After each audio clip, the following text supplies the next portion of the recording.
refreshing partner. Meriba Paneer Soda. I trust Meriba.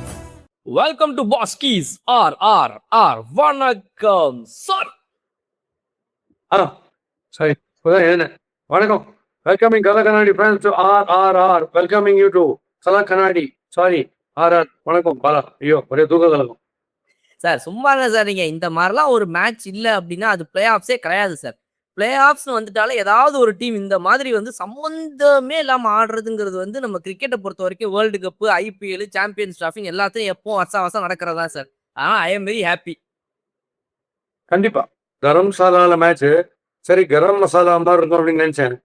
அவங்க RCB ஆனது அப்படிதான் இருந்தது. வி ஆர் சாம்பியன் சைட் அப்படின்னு சொல்லிட்டு அவங்க கிரிக்கெட் ஆடி தரம்சாலா கரம் மசாலா மாதிரி காமிச்சாங்க. நாங்கள் இப்போதான் கிரிக்கெட் கத்துக்கிறோம், இது தரம்சாலா இல்ல இது பாடசாலா அப்படின்ட்டு இவங்க பியூட்டிஃபுல்லா இருந்தாங்க. GT வந்து இல்லை, அது எக்ஸ்ட்ராடனரி பேட்டிங். இந்த மாதிரி நான் பார்த்ததாவது குஜராத் டைட்டன்ஸ்ல அராத் டைட்டன்ஸ் மாதிரி ஆனாங்க கிரிக்கெட். சார் RCB அப்படிங்கும் போதே அவங்களுடைய பேட்டிங் ஸ்ட்ரென்த் வந்து எல்லாருக்கும் தெரியும் சார். அதுவும் வந்து பார்த்தீங்கன்னா இந்த டோர்னமெண்ட்ல குஜராத் டைட்டன்ஸ்க்கு இருக்கிறத விட ரொம்ப நல்ல ஸ்ட்ரென்த். ஏன் அப்படின்னா அங்கே வந்து ஒரு சுப்மன் கில்லு அப்புறம் நம்ம சாய் சுதர்ஷன் அடிக்கிறேன்னா ஐயோ அவ்வளோதான் மேட்ச் முடிஞ்சுதா அப்படின்ற ஒரு பார்வை வந்துடும் சார். மிஞ்சி போனால் அவங்களுடைய அதிகபட்ச லாஸ்ட் எதிர்பார்ப்பு ஜாஸ் பட்லர், அவ்வளோதான். பட் இந்த வாஷிங்டன் சுந்தர் எப்பப்பயோ அடிப்பார். பட் இதை தாண்டி அவங்க கிட்ட வந்து சொல்லிக்கிற மாதிரி இந்த டோர்னமெண்ட்ல இல்லை. இது எல்லா வருஷமும் நடக்கிற பிரச்சனை சார். இந்த டாப் கிளிக் ஆகல அப்படின்னா ஷாருக் கான் இவங்க 14 மேட்ச் வந்து இவங்க 2 பேரும் அடிச்சு முடிச்சிருவாங்க சார். கரெக்டாக பிளே ஆஃப்ஸ்லேயோ இல்லை ஏதாவது ஒரு முக்கியமான மேட்ச் அவுட் ஆயிடுவாங்க, மேட்ச் முடிச்சு போயிடும். இது எப்போ நடக்குது சார் அந்த GTக்கு? அவங்களுக்கு வந்து 2 பிரச்சனை. அந்த முதல் 3 பேரு கான்ஸ்டன்டா ப்ராலிஃபிக் அடிச்சுனே இருக்காங்கல்ல. ஸோ அந்த முதல் 3 பேர் தேர் ஆக்கியபைங் 75% ஆஃப் தி ஓவர்ஸ் ஆல்வேஸ். அதுல இந்த மீதி பேருக்கு வந்து கரெக்டா ரொம்ப கம்மியா வருது பால் ஃபேஸ் பண்றதுக்கு இந்த மீதி பேட்டர்ஸுக்கு. பட் அது ஒரு பக்கம். பட் இவங்க அடிக்கிறாங்களோ இல்லையோ அவங்க அத்தனை பேருமே ஓப்பனிங் முதல் ஓவரே 3 overs to go 2700 மாதிரி கிரிட்டாங்க. அத்தனை பேரும் எல்லா பாலும் சுத்தும். இன்னைக்கு பாருங்க சேசிங்ல முதல் 6 ஓவர்ல பாத்தீங்கன்னா 60 வந்துச்சு. 10 runs per over வருது. 5 overs 50 இருக்கு. பட் அத்தனை பேர் சுத்தினே இருக்கு. அது எதுக்குன்னே தெரியல. அந்த பரபரப்புக்கு விக்டிமானாங்க அவங்க. அவங்களால சஸ்டெயின்டா ஆக்கிபை பண்ணிக்க முடியாது. உங்களுக்கு அடிக்கடி சொல்லுவேன் பாத்தீங்களா, இந்த 20 ஓவர் ஆக்கிபை பண்ணிக்கோன்னு நீ சொன்னா அந்த முதல் 3 பேர் இல்லைன்னா அது காலியம். அது திருப்பி நீ போச்சு சார். RCB இன்னைக்கு ரஜத் பட்டிதர் அடிச்ச அடி உலகமே பேசும் அளவுக்கு வந்து உலகத்தரமான அடி அப்படின்னு சொல்லலாம் sir. How was the innings? Just நீங்க சொன்னாதான் சார் பர்ஃபெக்டா இருக்கும். ராஜாதி ராஜா மாதிரி ரஜத் ராஜா பராக் பராக் பராக். AB de Villiers RCBல இல்லைன்னு சொல்லியிருந்தாங்கல்ல. இருக்கேன், நான் என்னுடைய லெகசியை விட்டுட்டு போயிருக்கேன். ரஜத் பட்டிதார் ஆடுறத நீங்க பாருங்க. என்ன அளவுக்கு பிளெக்சிபிலிட்டி கிடையாது. எரெக்டரும் ஆடுவார். பட் நான் அடிக்கிற 360 டிகிரி ஷாட்ஸ் அவர் அடிப்பாரு. அப்படின்னா இதை விட காம்ப்ளிமெண்ட் கம்பேரிசன் எதுவுமே வேணும். ஐம் கம்பேரிங் வித் நம்ம AB de Villiers. அதனால அவர் வந்து ஸ்டார்ட் டு ஃபினிஷ் ஆடுற ஸ்ட்ரோக்ஸ் இல்லை. அது ஒரு பக்கம் விக்கெட் போயிருக்கு, தட 2 விக்கெட் போயிருக்கு. அந்த சமயத்திலையும் இந்த சூரியகுமார் யாதவ் ஆடினே இருப்பார் அவரோட ஸ்ட்ரோக்ஸை.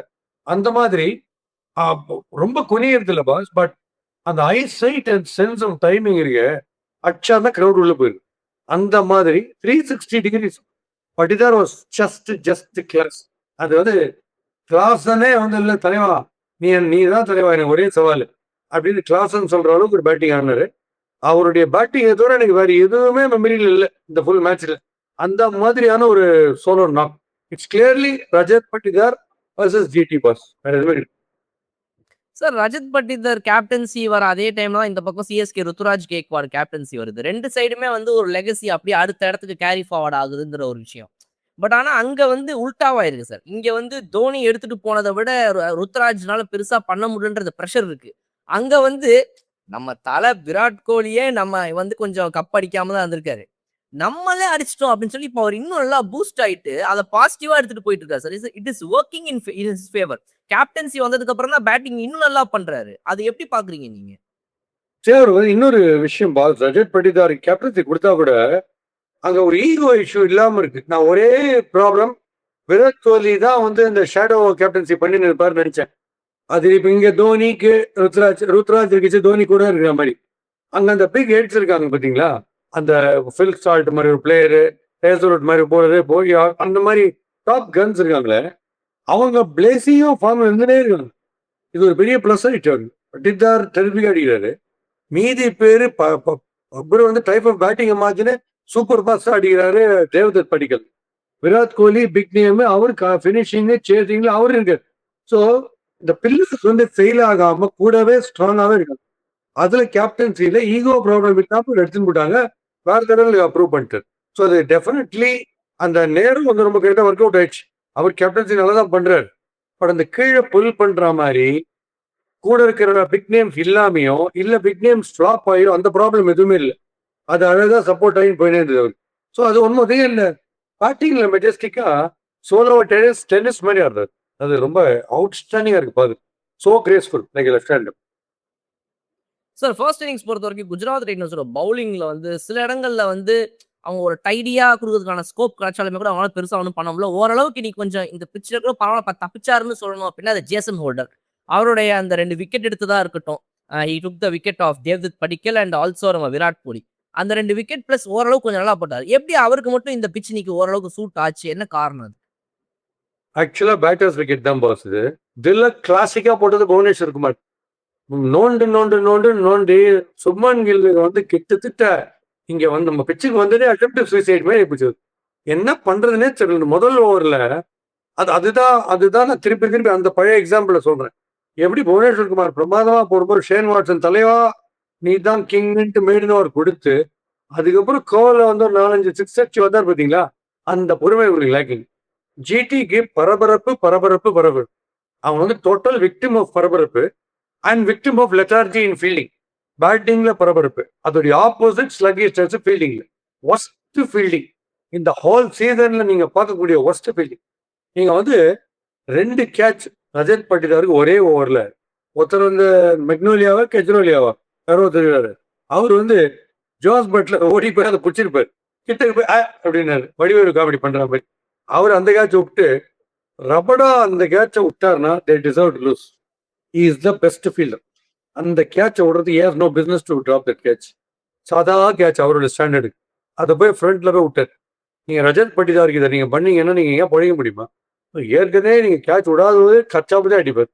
அது நீங்க கேட்சை விட்டு நாங்க இருக்கோம் நீ கவலைப்படாதீங்கன்னா அது கேட்கும். சார் ஆர்சிபி பொறுத்த வரைக்கும் இன்னைக்கு அவங்க அடிச்ச இந்த அடியில ரொம்ப யூஸ்ஃபுல்லா இருந்ததுன்னு பாத்தீங்கன்னா படிக்கல், ரஜத் பட்டிதார் எல்லாருமே அடிச்சாங்க.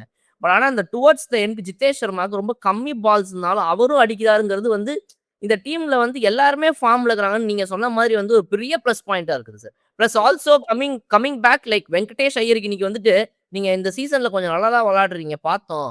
நீங்க ஏன் இன்னைக்கு ஓப்பனிங் கூட ஆடக்கூடாது அப்படின்னு சொல்லிட்டு அவருக்கு ஓப்பனிங் கொடுக்குறாங்க விராட் கோலியோட. அதுலயும் ஒரு குவிக் ஃபயர் ஃபார்ம் அவர் அடிச்சு கொடுத்தாரு. ஸோ எவ்ரிபடி இஸ் பிளேயிங் வெல்ன்றது வந்து ஒரு பெரிய பாசிட்டிவ் சார் அந்த டீமுக்கு.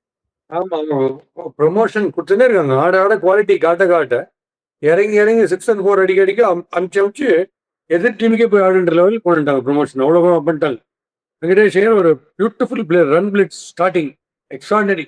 போய் முதல் ஓவரே 4-6 அப்படின்னு சொல்லிட்டு அது ஒரு beautiful start for left hander. அவங்களுடைய ஆர்சிபிக்கு அது பேட்டிங் வந்து பிரமாத ஸ்டார்ட் அப்போ லெஃப்ட் ஹேண்டர். அப்படியே பேட் ஓமன் மாதிரி ஒரு பிரமாதம் ஸ்டார்ட் பண்ண ஒரு சாய் சுதர்சன் கையிலேருந்து பேட் உருவி போய் விழுந்து அது ஆல் பிரேக் மாதிரி லெக் ஸ்டம்ப் கிட்ட இப்போ பேட் பிச்சை ஸ்டம்பில் போயிடுச்சு பாருங்க. இது டோட்டல் பேட் லக். இது என்ன பண்ணுவீங்க நீ? அந்த மாதிரி ஒரு அவுட் ஆனால் அதுக்கப்புறம் சான்சஸ் நல்லா அடிந்தார் வரும். அது அந்த மாதிரி ஒரு அர்த்தம். இவங்களுக்கு எல்லாமே பாசிட்டிவ் அமைஞ்சதும் இவங்களுக்கு டோட்டல் நெகட்டிவ். ஃபீல்டிங் லெத்தார்ஜிக்கு, பேட்டிங் அப்ரோச் பரபரப்பு அண்ட் பேட் லக் பார்த்தா அந்த 8 விக்கெட் அப்படியே போயிடுச்சு. பட் இதுல வந்து இந்த ரஜத் பட்டிதார் மாதிரிலாம் ஆடும்போது அதர் தானே யாருக்கார் you can not try anything else or some intelligence over வந்துச்சு. இந்த இடத்துல போட்டி how to score a century by bowling 4 overs அப்படிங்கிறதுல ஒருத்தர் புக்கு போடுறாரு, ஒருத்தர் ஆடியோ சிடி, ஒருத்தர் வீடியோ சிடி போடுறாரு. இந்த பக்கம் பிரசித், இந்த பக்கம் சிராஜ், அந்த பக்கம் ரபடா. ஆள் வாரி வழங்க அவன் போடுறது அந்த 12 over 160 கொடுத்துருக்காங்க அந்த 3 பாஸ் போலர்ஸ். அவ்வளோ பேட் போலிங். ரஷீத் கானும் ரொம்ப சுமாரான போலிங் இன்னைக்கு. ஸோ எல்லாமே வெண்ட் அகேன்ஸ்ட். பட் இப்போவும் என் இன்ட்யூஷன் சொல்லுது ஜிடிக்கு சான்ஸ் இருக்குன்னு தான் சொல்லுது. இன்னைக்கு பேட் ஆட்டில் விட்டுருங்க. நீங்க அவங்க ஏதோ ஒன்று பண்ணுவாங்க. இந்த மாதிரி சுச்சுவேஷன் அவங்களுக்கு எப்பயாவது தான் வரும். பட் அவங்க நார்மலாக அவங்களுக்கு ஃபேவரபுளாக வருது.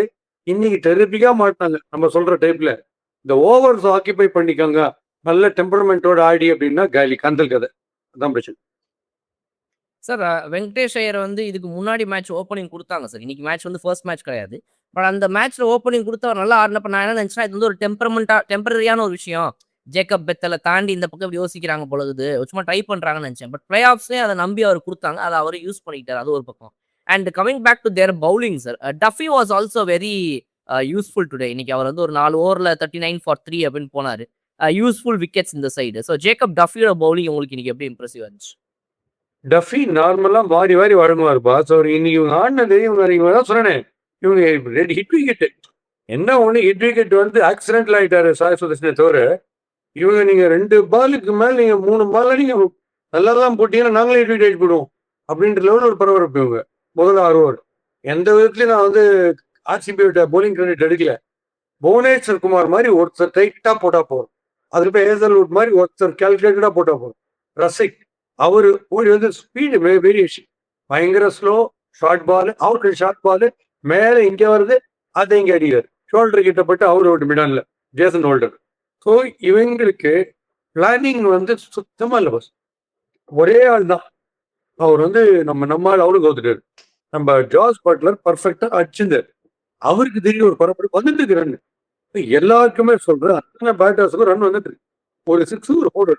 அதுல பரபரப்பா ஸ்டப் அவுட் நோடுவேன். சாமி வந்தா அம்மனோ தாமியோ அப்படின்ட்டு எல்லாம் பேட்டிங். சாமி வந்த மீட் அந்த அவசரமே இல்லை. சரி என்ன ஆயிட போறது, 50-55 வந்தா கூட 6 ஓவர்ல உங்களுக்கு இருக்கிற பேட்டிங் ஹிட்டிங் பினிஷிங் கெப்பாசிட்டி நிறைய அடிக்கலாம். அவங்க அதை பத்தி கவலையே பண்ணல. நான் பாதி சைடு 5வது ஓவர்லயே உள்ள போயிடுச்சு. நீங்க எங்க இருந்து 250 திருப்பி அடிப்பீங்க? பாதி சைடு உள்ள போச்சுன்னா அதான் சொல்றேன், ரொம்ப ரொம்ப டெம்பரமெண்ட் 0. சார் ராகுல் தெவாட்டியா ஒரு ப்ராமிசிங்கான இன்னிங்ஸ் இன்னைக்கு டுவர்ட்ஸ் எண்ட் வந்து இந்த டீம் வந்து ரொம்ப பேடா போய் முடிய வேண்டிய ஸ்டேஜ்ல இருந்த டீமை ஓரளவுக்கு கொண்டு வந்து அட்லீஸ்ட் ஓரளவுக்கு ரெஸ்பெக்டபிளா இந்த மேட்ச் நம்ம தோத்துருக்கிறோம். லெஸ் தேன் 100 ரன் வித்தியாசம் தான்றதை மாத்தினதுக்கு காரணமே இன்னைக்கு ராகுல் தெவாட்டியா தான். இல்ல அப்படின்னா இது வந்து ஒரு 150 ரன்ஸ் லாஸ்ட்ல போயிருந்திருக்கும். அவங்க வந்துட்டு 254 சேஸ் பண்ணி ஒரு 95 98க்குலாம் ஆல் அவுட் ஆயிருக்க வேண்டியது. ஸோ அப்படிப்பட்ட இடத்துல அவரோட இந்த ரிகவரி மோட் வந்து ஓரளவுக்கு யூஸ்ஃபுல்லா இருந்துச்சு. அது மேபி நீங்க சொல்ற மாதிரி வந்து இந்த விஷயம் வந்து அவங்கள அடுத்த இதுல எலிமினேட் குவாலிஃபயர் 2 விளையாடும்போது அதுக்கு வந்து ஒரு பெரிய யூஸ்ஃபுல்லான ஃபேக்டர் ஆகும்னு நினைக்கிறேன் சார். ஆமா, டெவாட்டியாக்கு நீங்க அட்லாஸ்ட் ஒரு சான்ஸ் வந்தது. கொஞ்சம் நிதானமா ஆடி கொஞ்சம் ரன் அடி. ஏன்னா அவர் வரும்போது நீ மினிமம் 3 சிக்ஸ் அடிக்கணும் தோர் அப்படின்ற மாதிரி ஸ்டைல்லாம் வருவார். இந்த தடவை அவர் எப்படி வேணா ஆடலாம். ஏன்னா எல்லாரும் ஒரு பக்கம் அவுட் ஆகிருக்காங்க. ஸோ அவர் எப்படி தப்பா மெதுவாக ஆனாலும் யாரும் கேள்வி கேட்க போறது இல்லைன்ற ஒரு அது ஒரு ஃப்ரீடம் இருக்கு. அதனால நல்லா ஆட்டாரு. இவங்க they've to give a thought to this. How to Jos Buttler மாதிரி புஷ் பண்ணி ஒரு 100 அடிக்கிறது. அது எப்படி சாய் சுதர்ஷன் மாதிரி டெம்பரமெண்ட் அதெல்லாம் இருக்குன்னு பார்த்தா அத்தனை பேர் அவசரம் அப்படி ஒரு அவசரத்தில் ஆடினாங்க. And Jason Holder initial 2 over பியூட்டிஃபுல்லா போட்டார். அதுக்கப்புறம் அவர் சரியா போடல. ஃபர்ஸ்ட் விக்கெட் எடுத்ததான் சொன்னீங்க இல்லையா, அதுல விராட் கோலி விக்கெட் எடுத்தது பியூட்டிஃபுல். அதுக்கப்புறம் தேவதத் படிக்கல் வந்து எனக்கு திருப்பி அன்னைக்கு சொல்லல, சஞ்சு சாம்சன் காட் பேண்டுக்கு இன்னத்துக்கு வந்து இவர் போய் இவரை டவுட்ல கேட்கிறாரு நம்ம ருத்ராஜ் எதுக்கு ரிவ்யூக்கு போறாங்கன்ற மாதிரி. அது ஜோஸ் பட்லரும் போலரும் கேட்கறது அந்த துணிலே தெரியுது. அது ஜேசன் ஹோல்டர் கேட்கறதுலே தெரியுது.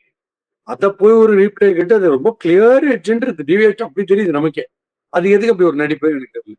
ஸோ அதனால ஜேசன் ஹோல்டருடைய டிஸ்கன்சர்டிங் பவுன்ஸ் இருக்கு, அது கொஞ்சம் ஹெல்ப் பண்ணிக்குது பிச்சில். But otherwise no problem. அவர் ஒருத்தர் மட்டும் கொஞ்சம் போடுற மாதிரி போட்டார். ரபடா முதல் விக்கெட் எடுக்க வரைக்கும் ஓகே, அதுக்கப்புறம் அவரும் சரியா போடல. So consistency lacking in bowling and very very poor quality fielding and absolutely no application in batting. இவங்களே டிக் பண்ணினாங்க கிரேவ். ஆல்ரைட் சார், இந்த மேட்சுக்கு பன்னீர் சோடா நம்மளுடைய மெர்ரிபா பன்னீர் சோடாவின் ரிஃப்ரெஷிங் மூமெண்ட் என்ன சொல்லுவீங்க சார்? இந்த மேட்சுக்கே ஒரே மூமெண்ட் தான், ரஜத் பட்டிதார் பேட்டிங் தான், வேற எதுவுமே கிடையாது. எனக்கு வேற எதுவுமே கண்ணில் நிக்கல. ரஜத் பட்டிதார் சோலோவா நாங்க கிரைசிஸ்ல இருந்தாலும் சரி, மெரிகோ ரவுண்ட்ல சுத்தி இருக்கோம் அப்படின்னாலும் சரி, என் ஸ்ட்ரோக்ஸ் நீங்க பார்த்துன்னே இருக்கான்னு சொல்லிட்டு உல்டாஸ் செய்வாரு, இந்த பக்கம் அடிக்கிறாரு, ஸ்ட்ரைட்ல சிக்ஸ் அடிக்கிறாரு, ஸ்பின்னர் அடிக்கிறாரு, ஃபாஸ்ட் பவுலர் அடிக்கிறாரு. அவ்வளவுதான் எல்லா டைப்ஸ் ஆஃப் ஸ்ட்ரோக்ஸும் ரிப்ளிகேட்டிங் AP2 இயர்ஸ் அப்படின்னு ரொம்ப பியூட்டிஃபுல்லா காமிச்சதுனால கிளியர் பன்னீர் சோடா மூமெண்ட் இஸ் ஃபார் ரஜத் பன்னீர். ஆல்ரைட் சார், இந்த மேட்ச்க்கு என்ன ரேட்டிங் கொடுக்குறீங்க சார் அவுட் ஆஃப் 5? இந்த மேட்ச் டோட்டலி வந்து ஆசம் மேட்சா இருக்கும்னு நினைச்சேன். OSM ஒன் சைடட் மேட்ச் இது. 3.75 தான். 0 interest other than the RCB batting ஒண்ணுமே கிடையாது. இந்த பேட்டிங்கே ஆடல. Nets nets alright sir. Okay sir. நாளைக்கு அடுத்த மேட்ச் இருக்குது. அதுல வந்து நம்ம எஸ்ஆர்ஹெச் வெர்சஸ் ஆர்ஆர் நடக்க போகுது. எப்படி விளையாட போறாங்க? இந்த பக்கம் வந்து உங்களின் மிக முக்கியமான ஃபேவரட் பவுலர்ஸ் ஆர்ஆர் பவுலர்ஸ் இருக்கிறாங்க. இந்த பக்கம் வந்துட்டு இந்த டோர்னமெண்ட்ல one of the best batting team நம்மளுடைய Abhishek Sharma, Travis Head and co இருக்கிறாங்க. எப்படி பாக்குறீங்க sir? How do you expect the match to turn out? ரொம்ப இன்ட்ரெஸ்டிங்கா இருக்கும். நீங்க சொல்ற மாதிரி இப்போ வந்து ஆர்ஆர் எஸ்ஆர்ஹெச்னா இந்த ரெண்டு கதைங்க இருக்கு. லெஃப்ட் ஹேண்டட் கதைங்க ஓப்பனிங்ல. அதே மாதிரி அங்கே ரெண்டு லெஃப்ட் ஹேண்டட் கதை இருக்கு. ஜெய்ஸ்வால் அண்ட் சூரியவம்சி. இங்க Travis Head and Abhishek. So இவங்க it's not going to be the same story because it is Jofra Archer bowling. And Jofra Archer current Jofra Archer இப்போ இருக்கிற ஃபார்ம்ல போடுற ஜோஃப்ரா ஆர்ச்சர். பட் அவரும் ஒன்று நல்லா தெரிஞ்சுக்கணும். அவர் வெறும் bouncing outside like outside bounce பண்ணார்னா அவர் கரை அர்ச்சர் டார்ச்சர் ஆயிடும் அவங்க டீமுக்கே. அவர் yorkers on the leg step or real climbing delivery on to the body இந்த ரெண்டு போட்டார்னா அவரால் காப்பாற்ற முடியும் அவர் டீமை. அதே மாதிரி இந்த ரெண்டு பேட்டர்ஸ் ஆடும்போது எஸ்ஆர்எச் போலிங் என்னதான் அவங்க நல்லா போட்டுட்டு இருந்தாலும் கமின்ஸா இருந்தாலும் கமின்ஸ் நிறைய தேங்காய் ஓடிப்பாரு. பட் இந்த ரெண்டு பேர்கிட்ட நீங்க ஃபாஸ்டா போட அவங்க ஃபாஸ்டா அடிப்பாங்க. அதான் இவங்க ஜாகிரதையா இருக்கணும். ஸோ இவங்களுடைய வழக்கமான அந்த ஸ்லோவர் ஸ்டஃப் இருக்கு பாருங்க, அந்த ஃபாஸ்ட் ஆஃப் ஸ்பின் மாதிரி ஒரு ஸ்லோ ரன் போடுவாங்க அது போறீங்களா, அதுதான் இவங்களுக்கு ஹெல்ப் பண்ண போட்டு. So it's going to be beautiful tussle. இந்த ரெண்டு ஓப்பனர்ஸ் பெரும் தலைகள் லீடிங் ஓப்பனிங் தலைகள் இருக்கே 4, அதுல எந்த ரெண்டு தலைகள் அவுட் ஸ்மார்ட் பண்ண போறதுன்றதுல match is going to be real exciting thriller. நாளைக்கு அது பார்க்கணும். ரொம்ப it's going to be left is match. அந்த லெஃப்ட்ல ஹூ இஸ் ரைட் அப்படிங்கிறது தான் நாளைக்கு மேட்ச். சூப்பர். கண்டிப்பா சார். அந்த மேட்ச் நம்ம திரும்ப சந்திப்போம் sir. Anything else before we wind up sir? Everything வந்து விராட் கோலி இன்னும் கொஞ்சம் சாந்தமா வந்துதான் திருப்பி திருப்பி தோணுது. இன்னைக்கு மேட்ச் எப்படியுமே பாக்கெட்ல போட்டுச்சு. இதுல எது காத்துல ஆட்டோ ரிக்ஷா ஸ்டார்ட் பண்ணி அதுக்கப்புறம் கீழே குதிச்சு பள்ளம் தோண்டி உள்ள பூமி கீழே போய் போர்வெல் எல்லாம் போட்டு ஏதோ ஒரு குழந்தைய காப்பாற்றி வெளியே அந்த லெவல்லாம் பண்ணிட்டு அவ்வளோ தேவையே கிடையாது. எப்படியுமே மேட்ச் ஒரு கையில வந்துச்சு. இது ஒரு எக்ஸைட்டிங் மேட்ச். க்ளோஸ் ஆஃப் போடுறது பரவாயில்ல. ஏன்னா இப்ப இவர் பிளேயர் ஆனாரு. அவங்க சும்மா சாதாரணமா ஜேசன் ஆர்டர் இப்படி பண்ணிட்டு போறது யாருமே வெறுப்பேற்றுற மாதிரி எதுவுமே பண்றது இல்லை. அதை கொஞ்சம் டூன் டவுன் பண்ணிக்கலாம். அகேன்ஸ்ட் நான் ஒரு விஷயம் அதை சொல்றேன். இன்னொன்னு பாகிஸ்தான் சூப்பர் லீக் பிஎஸ்எல்னு ஒரு காவியம் ஒண்ணு இருக்கு. அதுல விராட் கோலியுடைய ஆட்டிடியூடுக்கு இங்கெல்லாம் அவர் ஆடவே முடியாது. அவரு இது காமெடியா இருந்துச்சு. வேர்ல்ட் லெவல்ல நம்பர் 1ல இருக்காரு. அவர் ஆல் ஓவர் த வேர்ல்ட் அவர் நம்பர் 1ல இருக்காரு. உங்களால எங்க தெருக்கிட்டு அடைய முடியாது அப்படின்னு நான் சொல்ற மாதிரி இருக்கு. அவர் என்னத்துக்கு நல்லா போறாரு பைத்தியமா அவரு. நீங்க கொடுத்து வச்சுக்கணும். நீங்க அவர் வரும்போது கேஎஸ்எல் கோலி சூப்பர் லீக் நீங்க மாத்திர அளவுக்கு நீங்க பெருமைப்பட்டுக்கலாமே தவிர அவரை வராதெல்லாம் நீங்க சொன்னீங்க. எப்படியுமே அவர் வரதா இல்லை. நான் இந்தியா விளையாடுறேன் அப்ளிகேஷன் ஃபார்ம்ல கைட் போட மறந்துட்டேன்ற மாதிரி எப்படி யாரும் அங்கெல்லாம் வரதா இல்லை. ஏன்னா அவர் இந்தியன் ஸ்டாண்டர்ட் வேற லெவல்ல இருக்கு. நான் பேசுறது அவருடைய ஆட்டிடியூட் பத்தி தான். இன்னைக்கு கூட ஒரு பேட்டிங்ல சில ஷாட்ஸ்லாம் பியூட்டிஃபுல்லா ஆனாரு. பட் அவர் பவுன்ஸுக்கு வந்து நீ டெஸ்ட் பண்ணாங்க பியூட்டிஃபுல்லா. ரபடாவா இருக்கட்டும், மெயினா ஹோல்டர் நல்லா டெஸ்ட் பண்ணாங்க. பட் இவங்களுடைய 6 footers who can bowl so well when the pitch is assisting them, அவங்க வந்து if there is nothing in the pitch, we are not even zero, we are minus in காத்துறீங்க. அது பேஷாக இருக்கு. Alright sir. நிறைய விஷயங்களை பேசியிருக்கோம். நாளைக்கு கண்டிப்பா நம்ம எலிமினேட்டர் மேட்ச் முடிஞ்ச உடனே அது என்ன நடக்குது அப்படின்றத பத்தி கண்டிப்பா வந்து பேசுவோம் sir. Thank you so much for joining. see you tomorrow sir. And இன்னொரு விஷயம், இதை நீங்களே புரிஞ்சுப்பீங்க நான் என்ன சொல்ல வரேன்னு. ஏன்னா ஒரு புதுசா ஒரு மேனேஜர் ஒரு ஆஃபீஸுக்கு வராருன்னு வச்சுங்களேன். அவர்கிட்ட வந்து வந்த முதல் நாள் வந்து ஒரு லஞ்ச் சாப்பிட்றதுக்கு முன்னாடியே, சார் குழாயில் தனியாக வரல சார், எலக்ட்ரிசிட்டி அப்பப்போ போகுது சார், வெளியில் ஒரே டிராஃபிக் சார், மாடியில் ஒரு ஹெலிகாப்டர் வந்து இறங்கிருக்கு சார், ஒரே கொசு கடி சார் அப்படின்னு சொல்லிட்டு அவர் வந்து 2 பேரும் விடால. அதனால நம்ம கொஞ்சம் டைம் கொடுக்கணும் இல்லையா? அவர் மேனேஜர் தான், பட் அவர் கொஞ்சம் டைம் கொடுக்கணுன்றேன். அதனால கொஞ்சம் எல்லாரையுமே செட்டில் ஆக விட்டுட்டு அதுக்கப்புறம் weekly test, monthly test, annual test அதெல்லாம் வச்சுட்டு அதுக்கப்புறம் ஒருத்தருக்கு மார்க் போடலாம். வந்த உடனே கம்ப்ளீட். ஏன்னா வந்திருக்கிறது வந்து சீஃப் மினிஸ்டர், அவர் வந்து பிசி சர்க்கார் இல்லை, விதவிதமா மேஜிக்லாம் பண்ணி காட்ட முடியாது. அதனால கொஞ்சம் தயவு செய்து எல்லாருமே இல்லை வந்து ஒரு பெரிய சக்சஸ் ஒருத்தர் காமிச்சு ஒருத்தர் வந்திருக்காருன்னா கொஞ்சம் தயவு செய்து டைம் கொடுங்க. எல்லாருக்கும் செட்டிலிங் டைம் தேவை. Can do magic. இது மேஜிக் பண்ற மாதிரி ஸ்டேஜ்கள் ஹேண்ட்லிங் ஒன் ஸ்டேட் இன்னும் கொஞ்சம் தயவு செய்து கொஞ்சம் பெரிய மந்த்ஸ் பண்ணி நிறைய டைம் கொடுங்க. அவருடைய சைலன்ஸ்ல வந்து பல விஷயம் ஆன்சர்ஸ்ல ஒழுங்கு. Alright sir, super. Thank you so much for joining sir. See you tomorrow. மறுபடியும் சந்திக்கிறோம். அவரோட favourite RRR Refreshing partner. Meriba Paneer Soda. I trust Meriba.